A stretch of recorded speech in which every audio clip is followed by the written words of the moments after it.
হচ্ছেন ইউনিভার্সাল নবী। আপনার হাতে মোবাইল আছে আইফোন 7, আইফোন 12 চলে আসছে এখন, আর আইফোন 7 ভালো লাগে না, ঠিক কি না? আপডেট লাগে, নতুন করে চেঞ্জ করতে হয়। বলে তোর মোবাইলের মধ্যে এই সফটওয়্যার গুলা ভরবি, তাহলে এইটা পাবি, এইটা পাবি, এইটা পাবি। বলে ভাই আমার যে মোবাইল এটা তো অ্যান্ড্রয়েডই না, তুই আমার আবার সফটওয়্যার ঢুকাতে বলতেছিস কেমন করার মধ্যে? বুঝেন নাই? এটা কনভার্টার, বড় ভিডিও ছোট হবে। এটা কি? ওইটা ইমো, তোর বাপ বিদেশে থাকে, এটা তো ইনস্টল করিস তাহলে কথা বলতে পারবি, তাই নাকি? সব শোনার পরে উনি বাইর করছে মনে করেন নোকিয়া 3220। বুঝছেন আপনি? ওইটার মধ্যে কি ধরবে? এটা ধরবে ভাই, এই সফটওয়্যার ধরবে। তা আপনি দুনিয়ার যত নেতা, যত যা, তাদেরকে আদর্শ হিসাবে উপস্থাপন করবেন, এইগুলা ভাই আপনার ওই সফটওয়্যার ধারণ করতে পারবে না, আপনার ওই প্রোগ্রাম ধারণ করতে পারবে না। আর আল্লাহ বলছেন আমি মুহাম্মদ সাল্লাল্লাহু আলাইহি ওয়াসাল্লামকে সকল মানুষের জন্য রিসালাত দিয়ে প্রেরণ করেছি। তার জীবনে যা দিয়েছি ওই মানুষকে ধারণ করলে পৃথিবীর সবাই মুক্তি পাবে, ঠিক কি না? তাহলে কি মুসলমান কি বলতে পারে তোমার নেতা আমার নেতা অমুক ছাতা মাথা? বলতে পারে? কয়েকদিন পরেই তো বলতে শুরু করবেন আপনারা, বলবেন না? অমুক ভাইয়ের চরিত্র ফুলের মতো পবিত্র, নামাজ পড়ে না এক ওয়াক্ত। আরে বাবা রে বাবা। এরপরে যখন মিছিল শেষ, যাওয়ার পরে পাশে চা খাচ্ছে, এমন টান চায়, শব্দ করে করে চা খায়। কারণ কি? জবের ঠান্ডা, বুঝাচ্ছে যে গরম। চায়ের মধ্যে দেখবেন শেষ পর্যন্ত চিনির পরিবর্তে লবণ দেয়, হ্যাঁ, আর মাঝে মাঝে দেয় কি ভাই? সিগারেট মারাইছেন, বিড়ি বিড়ি সিগারেট। এক সিগারেটের দাম নাকি 10-12 টাকা। এই টাকা কোত্থেকে দিবে আন্দাজে? 1 টাকায় যেগুলো 4-5টা পাতো, এগুলো ক্যান্সারের ওষুধ দিছে। আপনি খাওয়ার পরে বাপ রে বাপ, মোবাইল মার্কা হোকা হোকা, ভোট দিবেন কাতে হোকাতে হোকাতে। আর হোকা মার্কাটা নাই না? আগে এক সময় হোকা মার্কা ছিল, তাই না ভাই? প্রিয় মুসলমান, এটা বুঝানোর জন্য বলছি, ভালো করে বুঝে নেন। আমার নবী আপনার নবী এমন স্মার্ট, কিয়ামত পর্যন্ত যা যা অপশন লাগবে, মানুষের জীবনে যা যা লাগবে, আল্লাহ বলেন সব ইনস্টল করে দিয়েছি তার মধ্যে। এই জন্য আপনাকে স্বীকার করতে হবে মুহাম্মদ সাল্লাল্লাহু আলাইহি ওয়াসাল্লাম ছাড়া মুক্তির দ্বিতীয় কোনো লিডার নাই, ঠিক কি না? আমার আল্লাহ রাব্বুল আলামিন এরপরে বলছেন দুনিয়ার মানুষকে, দুনিয়ার মানুষ তোমার নবীর মর্যাদা, তোমার নবীর দামটা তোমরা একটু বুঝে নাও। এই আয়াতে কারিমার মধ্যে আল্লাহ অনন্য শিক্ষা দিয়েছেন। আজকের আয়াতে কারিমা যেখান থেকে তেলাওয়াত করতে শুরু করেছি, মূল আলোচনার মধ্যে ভালো করে খেয়াল করেন। আল্লাহ বলছেন রাসূল আপনি দুনিয়ার মানুষের কাছে যে জানান, তাবারাকাল্লাযী নাযালাল ফুরকানা আলা আবদিহি লিয়াকুনা লিল আলামিনা নাযীরা। এই আয়াতে কারিমার মধ্যে অনেকগুলো কথা আছে, এমন এমন বিস্ময়কর কথা আল্লাহ রাব্বুল আমিন এই আয়াতে কারিমার মধ্যে ঢুকায় দিয়েছেন। অনুভব করার চেষ্টা করেন। আমার আল্লাহ রাব্বুল আমিন প্রথমে বলছেন তাবারাকাল্লাযী, প্রশংসা করতেছেন, মহানত্বের ঘোষণা দিচ্ছেন, বড়ত্বের ঘোষণা দিচ্ছেন আল্লাহ। ভালো করে খেয়াল করে দেখেন, তাবারাকাল্লাযী, বড়ত্ব সেই আল্লাহ যিনি এই কথা বলতেছেন, তিনি আমার রব। আল্লাহ নিজেই নিজের বড়ত্বের ঘোষণা এখানে দিচ্ছেন। জিজ্ঞাসা হইতে পারে আল্লাহর প্রশংসা তো আমরা করি, কিন্তু আল্লাহ আয়াতে কারিমার মধ্যে কেন নিজের প্রশংসা নিজেই করলেন? এইটার ব্যাখ্যা মুফাসসিররা করেছেন। মুফাসসিররা বলছেন আল্লাহ যখন এরকম কোন আয়াতে কারিমা অবতীর্ণ করেন যার শুরুতে তাবারাকাল্লাযী থাকে, যার শুরুতে সুবহানাল্লাযী থাকে, বুঝতে হবে এরপরে আল্লাহ এমন বড় কোন কথা বলেন যেই কথাটা দুনিয়ার স্বাভাবিক বিবেকের কথা নয়, যেই কথাটা অনন্য কথা, যেই কথাটা অনেক বড় কথা, যেই কথাটা অস্বাভাবিক কথা, মানুষের ব্রেনে ধরে না। আল্লাহ রাব্বুল আমিন কোরআনুল কারীমের মধ্যে বলেছেন সুবহানাল্লাযী আসরা বিআবদিহি লাইলাম মিনাল মাসজিদিল হারামি ইলাল মাসজিদিল আকসা। আমি আমার নবীকে ওই মক্কার জমিন থেকে এক রাতের মধ্যে আমি বাইতুল মুকাদ্দাসে নিয়ে গেছি। মক্কা থেকে বাইতুল মুকাদ্দাস যাইতে একটা দ্রুতগামী ঘোড়াও যদি যায় 7 দিন লাগে। কয় দিন? আমার আল্লাহ ওই 7 দিনের পরিবর্তে ওই রাত্রের মধ্যে বাইতুল মুকাদ্দাসে নিয়ে গেছেন। এরপর আল্লাহ বুরাক নামক বাহনের মধ্যে আল্লাহ চালাইছেন।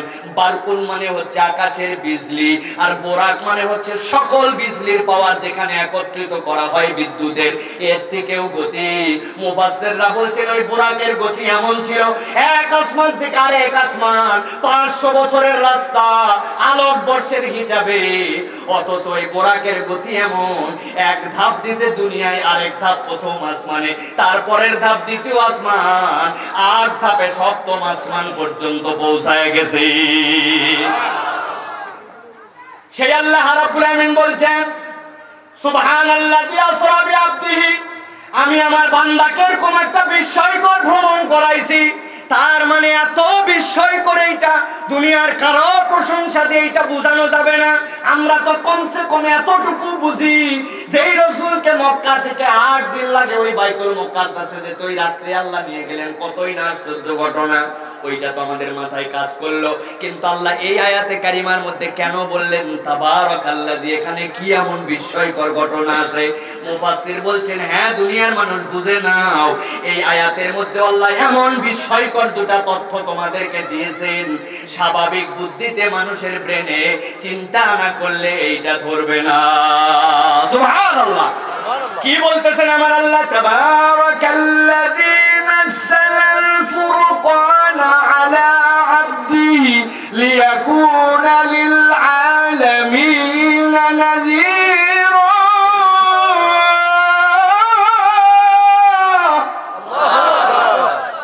আমার আল্লাহ বলছেন তাবারাকাল্লাযী, আমি আল্লাহ বড়ত্বের ঘোষণা দিলাম। কি জন্য? আল্লাযী রব নাযালাল ফুরকান, এই কোরআনকে অবতীর্ণ করেছেন। সুবহানাল্লাহ বলেন। আমার আল্লাহ এই কোরআনকে অবতীর্ণ করলেন।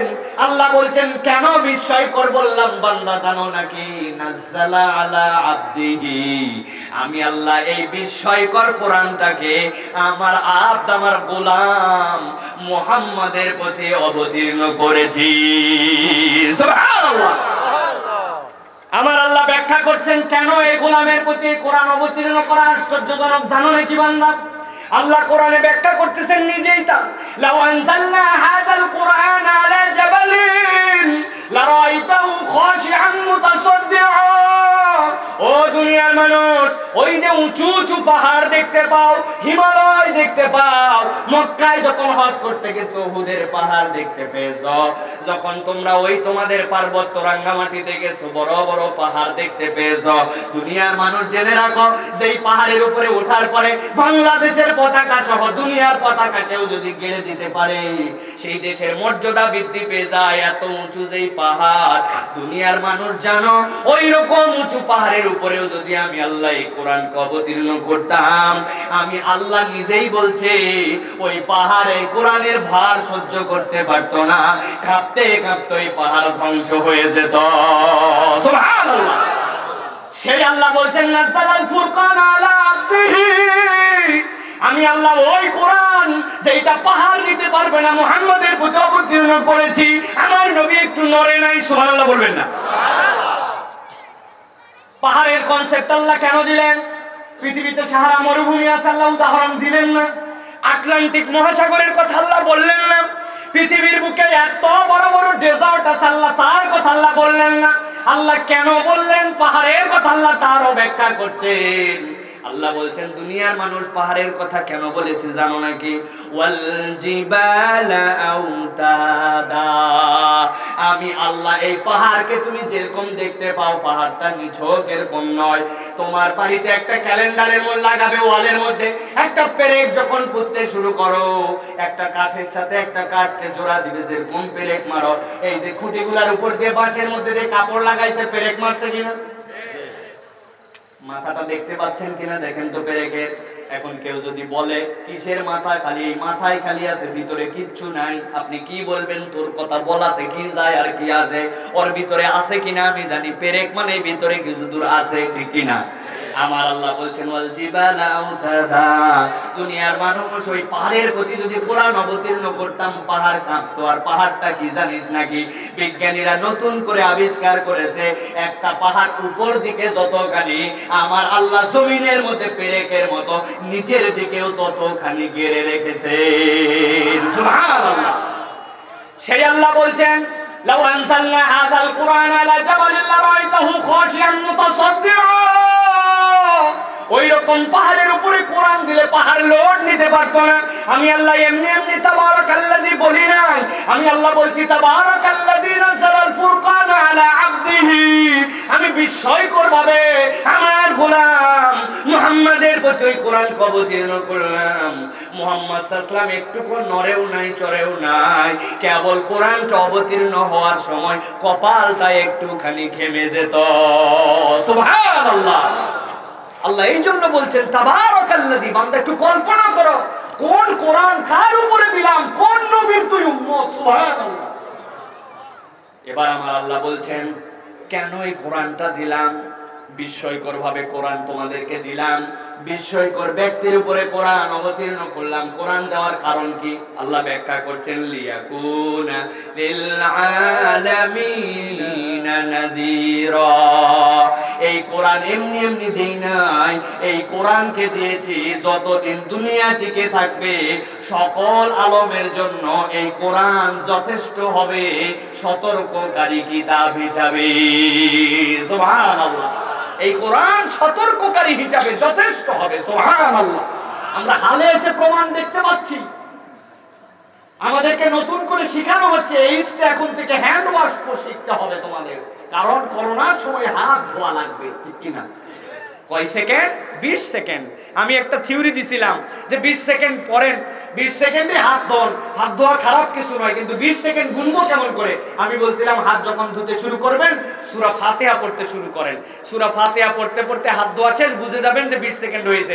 নাইলে তো 20 সেকেন্ডের মাপ বোঝা যায় না। আলহামদুলিল্লাহি রাব্বিল আলামিন আর রহমানির রহিম মালিকি ইয়াউমিদ্দিন ইয়্যাকা না'বুদু ওয়া ইয়্যাকা নাস্তাঈন ইহদিনাস সিরাতাল মুস্তাকিম সিরাতাল লাযীনা আন'আমতা আলাইহিম গায়রিল মাগদুবি আলাইহিম ওয়ালাদ-দাল্লিন। 20 সেকেন্ড হয়ে গেছে।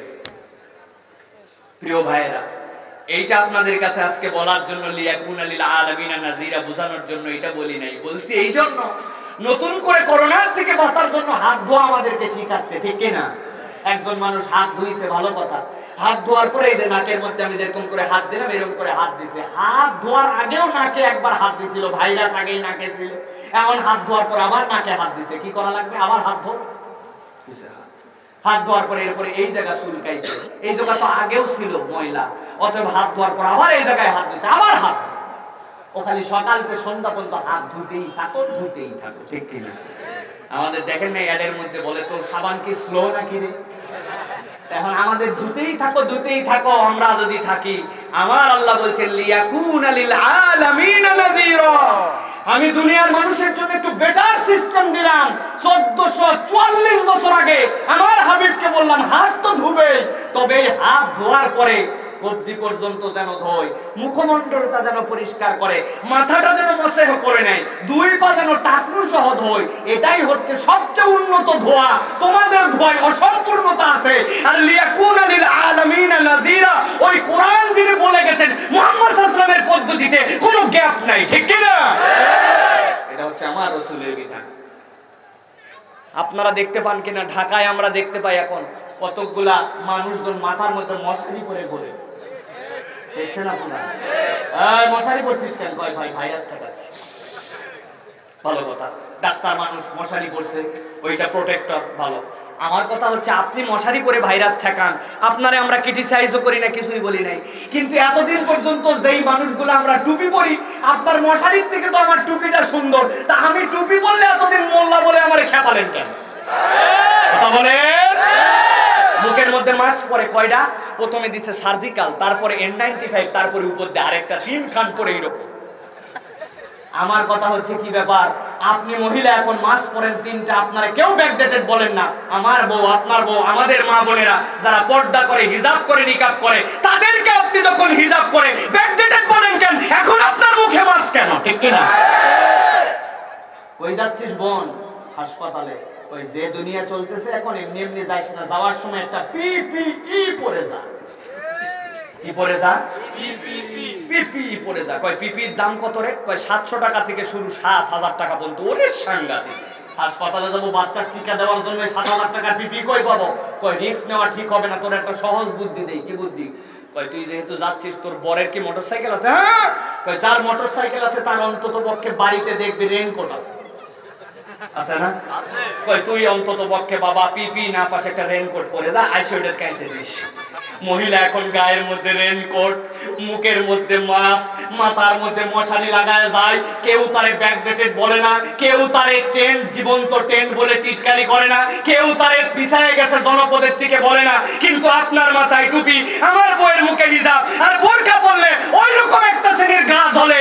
আমার কথা হচ্ছে তোমাদের তাহলে গা জ্বলে কেন? ঠিক কি না? ভালো করে বুঝে নেন, আমার আল্লাহ বলছেন লিয়াকুনা লিল আলামিনা নাযীরা। আমি আল্লাহ যে বিধান দিয়েছি ওর থেকে সুন্দর বিধান পাবি না। ঠিক কি না? ভালো করে বুঝে নিয়ে চলেন। এই জন্য আল্লাহ রাব্বুল আলামিন বলছেন তাবারাকাল্লাযী নাযালাল ফুরকানা আলা আবদিহি। আমি বিস্ময়কর কোরআন বিস্ময়কর ব্যক্তির উপর নাযিল করেছি। সুবহানাল্লাহ। সর্বশেষ আয়াতে কারিমা আমার আল্লাহ রাব্বুল আলামিন বলছেন দুনিয়ার মানুষ, তোমার হাবিবকে যদি চিনতে চাও, তোমার নবীকে যদি চিনতে চাও, এই একটা আয়াতে কারিমা বুঝলে তুমি সব বুঝে ফেলবে। এখানে যে সকল মুসলমানেরা আছেন সব মুসলমানের আয়াতে কারিমা মুখস্থ আছে আপনাদের।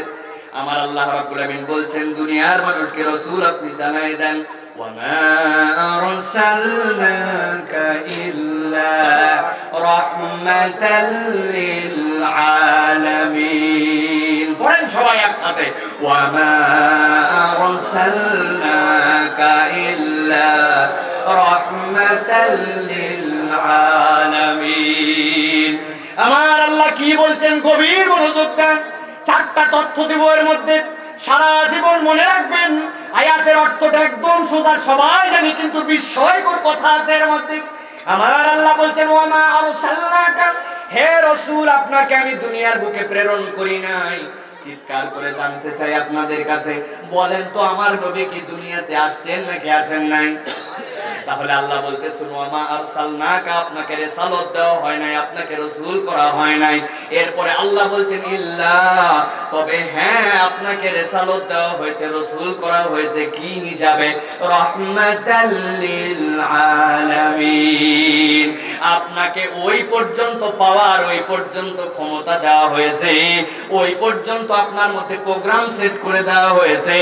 যতগুলা জগৎ আছে সব জগতের রহমত করার পরে আপনাকে আমি আল্লাহ রাসূল করে দুনিয়ায় পাঠাইছি। সুবহানাল্লাহ। এই আয়াতে কারিমার ব্যাখ্যা যদি বুঝতে হয় তাহলে কোরআন খুলতে হবে। কোরআন খোলার পরে প্রথম যে আয়াতে কারিমা কোরআনের, সেই আয়াতে কারিমার মধ্যে আপনাকে ঢুকতে হবে। আপনি কোরআন খুলে ফেলেছেন, বিসমিল্লাহর পরে প্রথমে আপনি কি পড়েছেন? আপনি পড়েছেন আলহামদুলিল্লাহি রাব্বিল আলামিন। আল্লাহ রাব্বুল আমিন বলছেন সকল প্রশংসা কার জন্য? লিল্লাহি, আল্লাহর জন্য। তার পরিচয় কি? রব, তিনি প্রতিপালক। কত দূর পর্যন্ত? লিল আলামিন, যতগুলো জগৎ আছে সব জগতের জন্য যিনি প্রতিপালক ওই আল্লাহর জন্য প্রশংসা। এখন জিজ্ঞাসা হচ্ছে জগৎ বলতে আমরা কি বুঝি? জগৎ বলতে আমাদের ধারণাটা কি? জগৎ বলতে আমরা খালি মনে করছি কেউ কেউ বাংলাদেশ আর কেউ কেউ পৃথিবী। জগতের ব্যাপারে আমাদের কোনো কনসেপ্টই নাই, ঠিক কি না? প্রিয় মুসলমান, এই আয়াতের ব্যাখ্যা যদি অন্তরে ধারণ করতে হয় ক্ষুদ্র ক্ষুদ্র কিছু বিষয়গুলো অনুভব করতে হবে। আপনারা অনেকেই জানেন দুনিয়ার থেকে সূর্য হচ্ছে 13 লক্ষ গুণ বড়, ঠিক কি না? কিন্তু জিজ্ঞাসা করি বলেন তো, যে সূর্যের তাপমাত্রা আমাদের 42-43 ডিগ্রি হলে চাঁদি গরম হয়ে যায়, ওই সূর্যের কেন্দ্রের তাপমাত্রা কত বলেন? 1.5 কোটি সেন্টিগ্রেড। কত বুঝেন নাই না? 1.5 কোটি সেন্টিগ্রেড মানে কি? এই যে আপনার হাতের এই মাইকটা আছে দেখতে পাচ্ছেন, এইটা একটা লোহা, ঠিক কি না? আপনি মনে করছেন এই লোহাটারে আমি গলাবো, এই লোহাটাকে আমি গলায় একটা কাপ আছে, একটা ফ্রিজ আছে, ওই ফ্রিজের মধ্যে দিব, সম্ভব কিনা? সম্ভব। কত লাগবে? তাপমাত্রা কত জানেন? মাত্র 1528 1528 ডিগ্রি সেন্টিগ্রেড যদি তাপমাত্রা দেন, 2000 ডিগ্রি সেন্টিগ্রেড তাপমাত্রা যদি দেন, এই লোহা পানি হয়ে যাবে। এরপরে আপনি যা বানাতে যাবেন সেই শেপের মধ্যে আসবে। বিজ্ঞানীরা বলছেন দুনিয়ার তুলনায় 13 লক্ষ গুণ বড় সূর্য। ওই সূর্যের কেন্দ্রের তাপমাত্রা হচ্ছে 150 কোটি সেন্টিগ্রেড। সুবহানাল্লাহ বলবেন না? দুনিয়ার তুলনায় 13 লক্ষ গুণ বড়। বিজ্ঞানীরা বলছেন আসমানের মধ্যে এরকম কতগুলো গ্রহ উপগ্রহ আছে যেইগুলা এই 13 লক্ষ গুণ বড় সূর্য, ওইটাকে গুণ যদি 500 দেন, যত বড় হবে। এইরকম বড় বড় আসমানের মধ্যে কতগুলা গ্রহ উপগ্রহ ঘুরে বেড়ায়। দুনিয়ার তুলনায় 13 লক্ষ গুণ বড় সূর্য, আর তার থেকে 500 গুণ বড় এক একটা গ্রহ উপগ্রহ আসমানে ঘুরে বেড়াচ্ছে। কত বড় তাহলে! ওরা টেলিস্কোপ দিয়ে দেখতে দেখতে দেখতেছে আসমানের মধ্যে যে ছোট্ট ছোট্ট তারা আমরা দেখতে পাই, ছোট ছোট তারা, স্টার বলি আমরা, যেই দুনিয়ার থেকে 13 লক্ষ গুণ বড় সূর্য, ওই সূর্যের থেকে 500 গুণ বড় যে গ্রহ উপগ্রহ, এক একটা তারা যেগুলো আমাদের কাছে এত ছোট, ওই তারাগুলা বিজ্ঞানীরা বলছেন এত বড় এত বড় এত বড়। এরকম 13,000 কোটি সূর্য যদি ওই তারার মধ্যে ফেলে দেওয়া হয়, এক একটা তারা এত বড়, 10 বিঘা পুকুরে একটা মার্বেল ফেললে যেরকম ওই পুকুরের খবর হবে না, এক একটা তারা এত বড়, এতগুলা সূর্য ফেলার পরেও ওই তারাগুলা টেরও পাবে না। সুবহানাল্লাহ। আমার আল্লাহ রাব্বুল আলামিন বলছেন, ও দুনিয়ার মানুষ, আল্লাহু রাব্বুস সাবআ সামাওয়াত, আমার আল্লাহ রাব্বুল আলামিন এরকম 7টা আসমানের মালিক। এই তারা, এই সূর্য, এই গ্রহ উপগ্রহ সবগুলা প্রথম আসমানের নিচে। আর আমার আল্লাহ এরকম 7টা আসমান জমিনের মালিক। সেই আল্লাহ বলতেছেন, তুই কার প্রশংসা করতেছিস একটু ভেবে দেখ। আলহামদুলিল্লাহি রাব্বিল আলামিন। যতগুলো এরকম জগৎ আছে, ওই জগতের যিনি রব, এই জগৎ চলাতে যার কোনো কষ্ট হয় না, সেই রবের প্রশংসা। সেই আল্লাহ বলছেন, সেই আল্লাহ যতগুলা জগতের জন্য রব, আমি মুহাম্মদ সাল্লাল্লাহু আলাইহি ওয়াসাল্লামকে অতগুলা জগতের জন্য রহমত করে প্রেরণ করেছি। যতগুলা জগতের জন্য আমার আল্লাহ রব, অতগুলা জগতের জন্য মুহাম্মদ সাল্লাল্লাহু আলাইহি ওয়াসাল্লাম রহমত। সুবহানাল্লাহ। প্রিয় মুসলমান, জিজ্ঞাসা থাকবে একটা, আল্লাহর নবী তো রহমত বুঝলাম, কিন্তু নবী আকরাম সাল্লাল্লাহু আলাইহি ওয়াসাল্লাম যতদিন পর্যন্ত এই দুনিয়ার বুকে ছিলেন তিনি রহমত ছিলেন। আল্লাহর নবী দুনিয়ার বুকে যতদিন পর্যন্ত ছিলেন তিনি মানুষের জন্য রহমত। কিন্তু নবী তো এখন আমাদের মধ্যে নাই, নবী তো চলে গেছেন, তাইলে তিনি কেমন করে রহমত? ঠিক কিনা? নবীজি দুনিয়ায় যে ছিলেন কেমন রহমত ছিলেন? সাহাবীর থেকে প্রমাণ আছে, সাহাবীর চোখের মধ্যে বর্ষা ঢুকে গেছে, বর্ষাটা যখন টেনে বের করেছে